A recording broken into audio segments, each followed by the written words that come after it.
अजीज दोस्तों, अस्सलाम वालेकुम, नमस्ते, सत श्री अकाल, जय जनेंद्र, गुड आफ्टरनून। अजीज दोस्तों, एक इकोसिस्टम है जो इस पूरे विश्व में, पूरी दुनिया में राज कर रहा है और इस दुनिया का सारा सिस्टम उसी के माध्यम से चलता है। उस इकोसिस्टम में लेफ्ट राइट की भी तमीज़ नहीं रही। एक्सट्रीम राइट के भी लोग शामिल हो जाते हैं, लेफ्ट के भी लोग शामिल हो जाते हैं और उसमें सबसे ज़्यादा उस इकोसिस्टम में अपीजमेंट की जाती है मुसलमानों की। पूरी दुनिया में मुसलमान तो विक्टिम कार्ड लेके घूमता ही रहता है कि हमारे साथ यहाँ हो रहा है, कश्मीर में ये हो रहा है, फ़लस्तीन में ये हो रहा है, फलां ये ढुमका ये, भारत में मुसलमानों पे जुल्म हो रहा है। लेकिन असल में इनकी अपीजमेंट दबा के की जाती है। क्यों? आपने देखा यूएन में इस्लामोफोबिया पे आया, आप बात भी नहीं कर सकते इस्लाम के बारे में, सच्ची बात भी नहीं कर सकते। नूपुर शर्मा की मिसाल आपके सामने है। लेकिन आप हिंदुत्व का या हिंदुइज्म के बारे में आप जो मर्जी ही बोले, कोई कुछ नहीं करेगा। आप मुझे पूरी दुनिया में पिछले 25-30 सालों में बता दें कोई एक मस्जिद कन्वर्ट की गई हो मंदिर में या चर्च में। हालांकि ज़्यादातर दुनिया में मस्जिदें इलीगल हैं, इवन मुस्लिम देशों में भी। हाया सूफिया नामी चर्च था कुस्तुनतुनिया, जब रोमन एम्पायर थी, पुराने तरीन चर्चों में से एक। उस पर खलीफा जब आए ऑटोमन एम्पायर के, उन्होंने मस्जिद बना दी। आज उसको फिर मस्जिद रिस्टोर कर दिया इस एक्सट्रीमिस्ट तैयब अफगान की गवर्नमेंट ने। चर्च को मस्जिद बना दिया। अभी पाकिस्तान में मालाकंड में मंदिर तोड़ दिया पूरा, घुस के सारा। अभी पिछले साल इसी केपीके में, पाकिस्तान में 300-400 लोग मंदिर पर हमला कर दिया था, पूरे मंदिर को आग लगा दी थी। इमरान खान की सरकार ने वादा किया था कि हम उधर मंदिर बनाएंगे। कौन सा मंदिर वापस बना?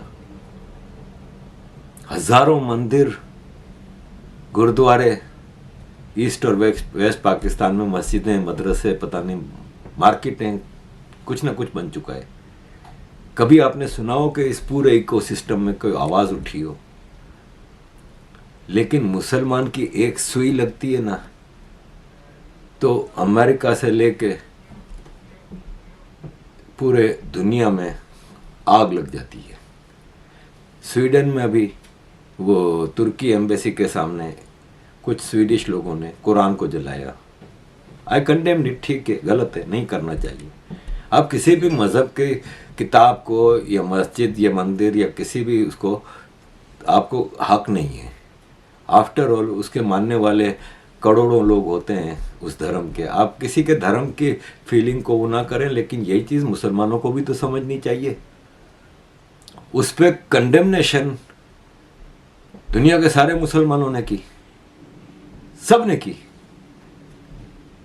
तुर्की वालों ने की, इवन स्वीडन के अपने प्राइम मिनिस्टर, फॉरेन मिनिस्टर ने उसकी कंडेमनेशन की है। ये आपके सामने है, सबने की।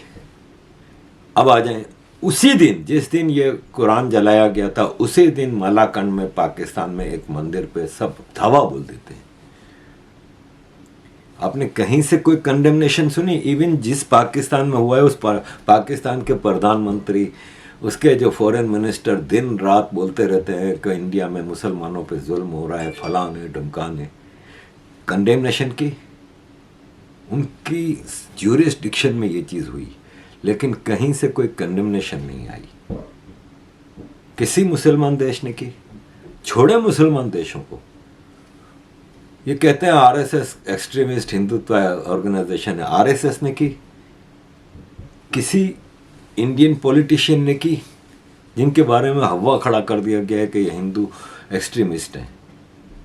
कहीं से कोई कंडेमनेशन नहीं आई। एक भरा पूरा मंदिर, हजारों साल पुरानी चीज़ें, मंदिर ख़त्म कर देते हैं, कहीं से कोई कंडेमनेशन नहीं आती। ये इनका इकोसिस्टम है। आप देखें, आपके भारत के लिखारी, ये बीबीसी की एक जाली झूठों भरी डॉक्यूमेंट्री आई तो सब निकल पड़ी। सबा नकवी तो आरफा खानम तो राना अयूब तो पूरे प्रोग्राम करने लगी, बार बार वो डॉक्यूमेंट्री की लिंक लगाने लगी।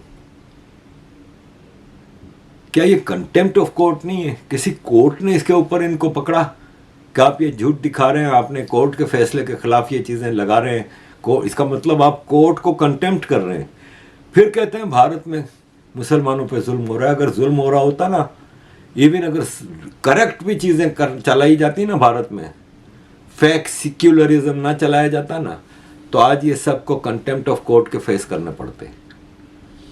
जिन्होंने भारत के जुडिशल सिस्टम, भारत की सरकारी कमिटियां, मतलब जब गोधरा हुआ था तो भारत में सरकार बीजेपी की नहीं थी,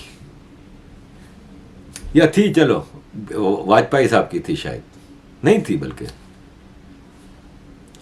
कांग्रेस की सरकार ने कमेटी बनाई थी उसकी जांच के लिए। क्या नतीजा निकला था? लेकिन इकोसिस्टम है। यहां पे मामूली सी कोई चीज होगी, वॉशिंगटन पोस्ट में फौरन आ जाएगी, बीबीसी पे आ जाएगी, न्यूयॉर्क टाइम्स में आ जाएगी, फॉक्स न्यूज, तो सारे CNN, तो सारे दुनिया के चैनल शोर मचाना शुरू कर देंगे कि भारत में मुसलमानों पर अत्याचार हो रहा है। जेन्युइन चीज है। मैं मथुरा गया, मैं हैरान रह गया यार, मेरे दिल में, मतलब मैं बता नहीं सकता कि मुझे कितना दुख हुआ जब मैंने देखा कि भगवान कृष्ण के जन्म स्थान के ऊपर इतनी मस्जिद बना के रखी हुई है इन्होंने। आप तस्वुर करें कि खाना काबा के ऊपर एक मंदिर बनाया जाता है, जहां पे खाना काबा में बुतों की पूजा की जाती थी इस्लाम आने से पहले।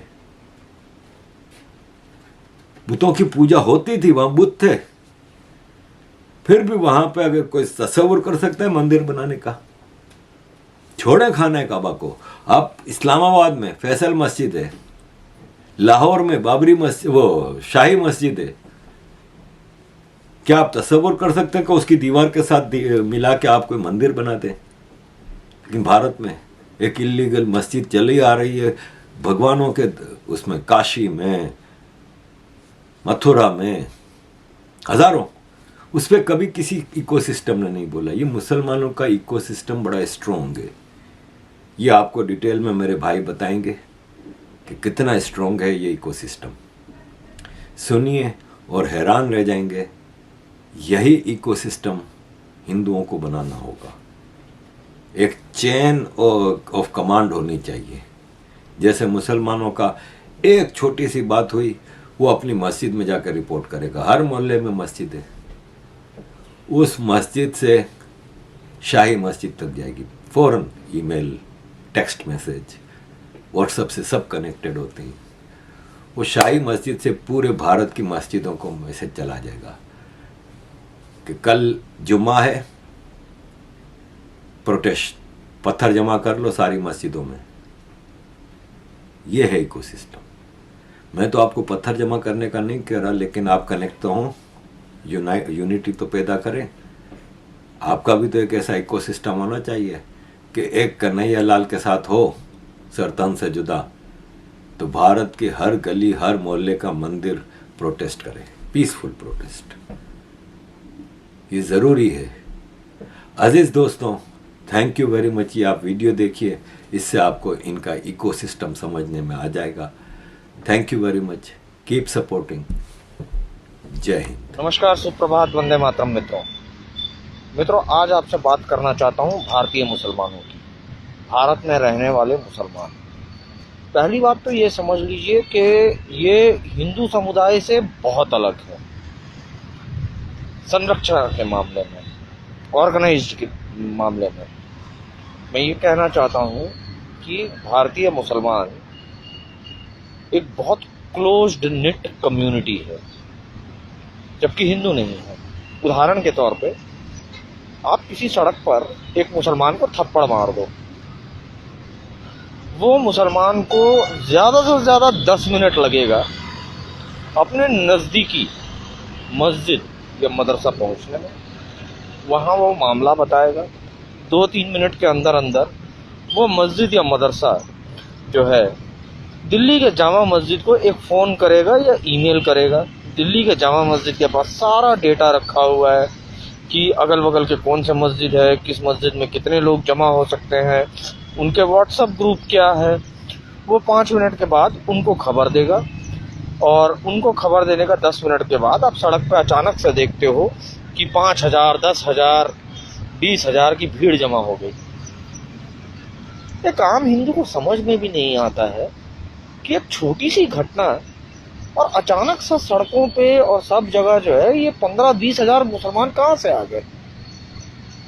वो इसलिए ऐसा कर सकते हैं क्योंकि उनकी नेटवर्क बहुत स्ट्रांग है और एफिशिएंट है, जबकि आपके साथ ऐसा नहीं है। अगर किसी एक हिंदू को एक थप्पड़ मार दो या कुछ करो और उसको बोलो तो वो नज़दीक के अगर मंदिर में जाके पुजारी को बोलेगा कि भाई किसी मुसलमान ने मुझे थप्पड़ मार दिया, तो पुजारी कहेगा हमें क्यों बता रहे हो, आप पुलिस में एफआईआर करो ना। आप किसी पार्षद एमएलए वगैरह के पास जाके बोलो कि भाई किसी ने मुझे थप्पड़ मार दिया, तो भाई तुम्हारी लड़ाई है, तुम खुद लड़ो, इसमें हम क्या कर सकते हैं। आप बहुत हुआ तो बजरंग दल या विश्व हिंदू परिषद वाले से बात करो। आप बजरंग दल के पास जाइए, बजरंग दल के कार्यकर्ता तुरंत लाठी डंडा लेके तैयार हो जाएंगे और बोलेंगे कि चलिए साला कौन है देखते हैं। हमारे सचिव और हमारे प्रभारी जो हैं उनको आने दीजिए, और सचिव और प्रभारी आकर पूछेगा क्या मोर्चा है, धरना देना है, मीडिया आ रही है। वो कैलकुलेशन लगाना स्टार्ट कर देता है कि अगर मैं कुछ करूं खबर बनती कि नहीं बनती है, पब्लिसिटी मिलेगी कि नहीं मिलेगी, मैं नेता के तौर में पेश होऊंगा या नहीं होऊंगा समाज के बीच में। ऐसी सोच आम तौर पे हिंदू नेतागण रखते हैं, मुसलमान नहीं रखते हैं। मुसलमान वेरी क्लियर है कि हमें सिर्फ और सिर्फ मजहब के लिए खड़ा होना है। तो दोनों का जो स्ट्रक्चर है ये अलग है। अब आप लोगों को लग रहा होगा कि ये अन्ना जो है ये सुबह सुबह ये ऑर्गेनाइज स्ट्रक्चर के बारे क्यों बात करने बैठ गए। मित्रों, मैं बता दूं कि बृहस्पतिवार को पुलवामा में आतंकी हमला हुआ। हमले के बाद सारे मुसलमान जन समुदाय, जनमानस जो है, इनके जुबान पे मानो जैसा लकवा मार गया। सब चुप, कोई रिएक्शन नहीं।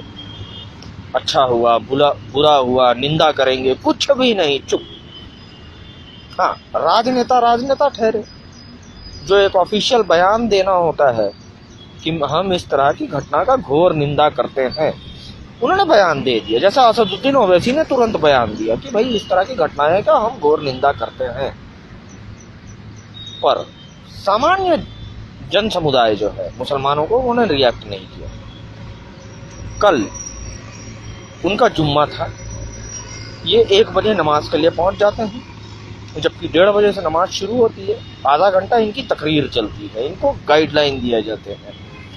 आपको मंदिर का कोई पुजारी बताता नहीं है किसी राजनीतिक विषय में, देश में हो रही घटनाओं पे आपको कैसे रिएक्ट करना है, पर इनके इमाम और मौलाना इन्हें ट्रेनिंग देते हैं, इन्हें बताते हैं कि देश में हो रहे घटनाओं पे आपको कैसा रिएक्शन देना है।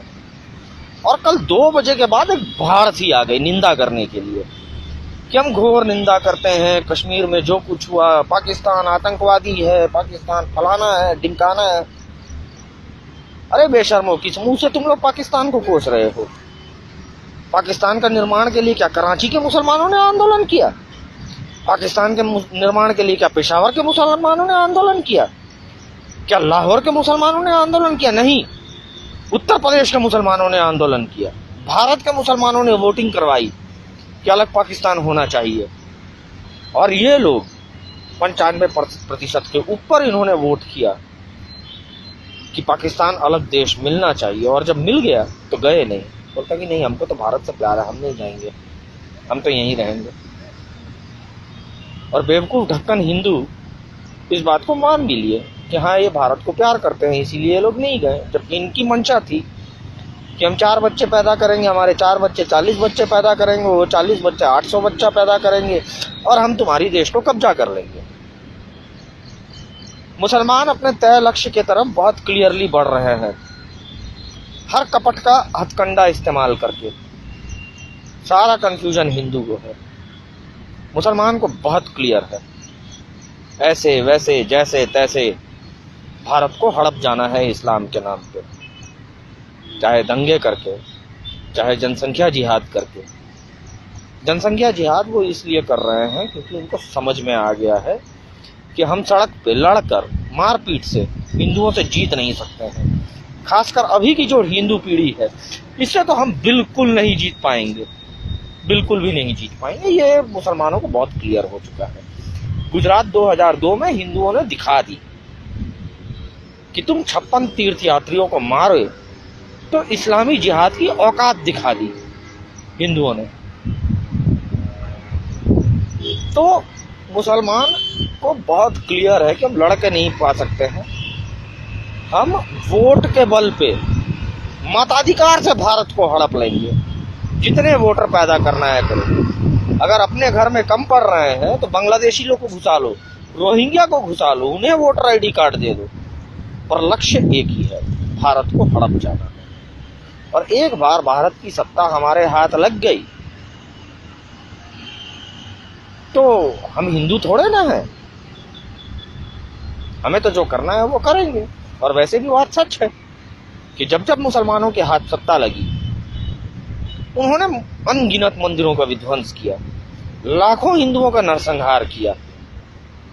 जिस बादशाह का जितनी सामर्थ्य थी उतना बड़ा हरम बनाया और भर दिया उसने हिंदू औरतों से। और हम हिंदुओं को सत्ता मिला तो हमने क्या किया, आधार कार्ड को बैंक अकाउंट के साथ लिंक किया, बैंक अकाउंट को जो है पैन कार्ड के साथ लिंक किया। वे ऐसा नहीं करेंगे, उनके हाथ सत्ता लगने की देरी है। वो दिखा चुके हैं कि पाकिस्तान और बांग्लादेश में हिंदू कैसे विलुप्त हो सकते हैं, और वो चीज वो भारत में भी कर देंगे। उनके राह में रोड़ा सिर्फ हम जैसे लोग हैं जो उनको चैलेंज कर बैठे हैं। तुम ऐसे वैसे जैसे तैसे जो भी तरीका अपना लो, भारत अनादिकाल से हिंदुओं का है और हिंदुओं का ही रहेगा। मिटा दिए जाओगे, भारतीय मुसलमानों का हाल रोहिंग्या से बदतर कर दिया जाएगा, मगर भारत पर आधिपत्य हम हिंदुओं का ही रहेगा। और वैसे भी चैलेंज लेकर काम करने का मजा ही अलग है, और यह धमक सिर्फ हिंदुओं की होती है। धन्यवाद। वंदे मातरम मित्रों।